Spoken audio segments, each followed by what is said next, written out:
অবস্থা হয়েছে প্রত্যেক দিনই প্রায় কিছু না কিছু চলে আসছে। রেস্টুরেন্টগুলো তো সার্ভিস দিতে পারছে না। আমি রাতে আমার রান্নাঘরের কথা বলবো, কালকে আমরা সবাই কাঠের চালে আমাদের শুটিং এর রান্না গ্যাসে হয়েছে, ছিল সিলিন্ডার, বাট আমাদের পুরো ইউনিটের রান্না কাঠের চালে হয়েছে। আমাদের 3:30টার সময় লাঞ্চ ব্রেক হয়েছে, which is very unfortunate। আর আমার নিজের বাড়িতেও সিলিন্ডার নেই, জানি না কি হবে। রাইস কুকার কিনছি, ইন্ডাকশন ছিলই, আর আমি ভাবছি এখন অন্য কি ভাবে রান্না করা যায়। না এই যে আবার পুরনো দিনে ফিরে যাওয়া, মানে আমরা একটা আধুনিক সভ্যতাতে গ্যাস, এমনকি অনেকের বাড়িতে তো পাইপ লাইনে গ্যাস, তাদের আলাদা করে সিলিন্ডারও নেই, সেখান থেকে আবার কাঠ কয়লাতে ফিরে যাওয়া, এইটা কতটা মানে কঠিন মনে হচ্ছে এখন এই পরিস্থিতি? দেখুন, আমাদের প্যান্ডামিক অনেক কিছু শিখিয়েছিল, কিন্তু সেই শেখাগুলো আমরা কেউ মনে রাখি, তাই ফিরে যাওয়াটাও আমাদের কি শেখাবে আমি জানি না। তবে এইটুকু বলতে পারি, সার্ভাইভ করে যেতে হবে, কারণ পৃথিবীর অবস্থা কোনো দিকেই, বাংলা বলুন বা ইরান বলুন বা যেখানে যে প্রান্তেই যান না কেন, খুব একটা সুন্দর তো নয় এই মুহূর্তে।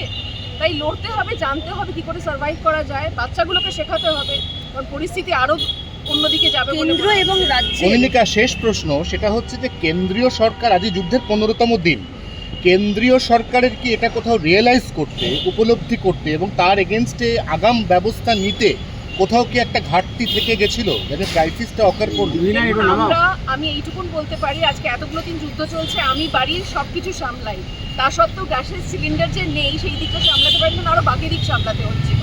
কিন্তু যারা কেন্দ্রীয় সরকারি জায়গায় বসে আছেন তাদেরও নিশ্চয়ই আরো অনেক প্যারামিটার দেখতে হয়, বা এটার ক্ষেত্রে হয়তো মানে এটা তো গ্যাস তো আর উড়োজাহাজে উড়ে আসবে না, গ্যাস আসবে শিপে, তার জন্য 1000 পারমিশন দরকার। আর এখন যেরকম অবস্থা, মানে যেভাবে বিভিন্ন জায়গা উড়িয়ে দেওয়া হচ্ছে, যেভাবে বোমা পড়ছে বা যে ধরনের বোমার কথা আমরা এখন কাগজে পড়ছি শুনছি, সেই জায়গা থেকে সেফটিটার কথা মাথায় রেখে হয়তো একটু দেরি হয়েছে। আমার মনে হয় আমরা জনসাধারণ হিসেবে এইটুকুন বলতে পারি, কি করে আমরা সার্ভাইভ করবো, কি করে আমরা দিনগুলো কাটাবো, সেগুলো আমাদের একটু ভেবে নিতে হবে। আমি বলেছি যে যা হোক করে আমার বাড়িতে সিলিন্ডার নেই, লাস্ট সিলিন্ডারে কিছুক্ষণ মানে কিছু দিন হয়তো 2-1 দিন চলবে।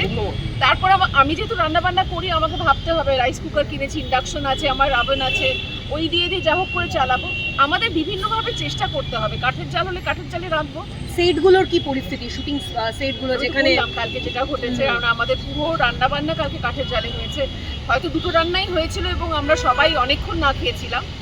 আমারটা ওরা বাইরে থেকে এনে দিয়েছিল, কিন্তু আবার রীতিমতো অসুবিধা ছিল। আমাদের সবার একসঙ্গেই লাঞ্চ ব্রেক হলো এবং ওদের চিকেন এবং ভাত করা হয়েছিল। ঠিক আছে, একটু কষ্ট করবো। মানুষ একটু প্যানিক বাইং করছে, অনেকে বলছে ব্যাপারটা কি আপনি নিজে যেরকম মনে করছেন? হ্যাঁ, সেটা তো হয়, যে কোনো যুদ্ধের আগে, যে কোনো প্যান্ডেমিকের আগে প্যানিক বাইংটা হয়। আমার যেমন বারবার মনে হচ্ছে যদি যুদ্ধের এখানে কোনো এফেক্ট করে বাজার কিনে রাখি, সেটা সকলেরই হয়, সেটা নর্মাল। আর একটা কথাই বলতে পারি যে সভ্যতা এগিয়ে চলেছে, সভ্যতা ধ্বংস হয়েছে, সভ্যতা এসেছে, এর সঙ্গে আমাদের কি করে আমরা বাঁচবো সেটাকে ভাবতে হবে। Thank you.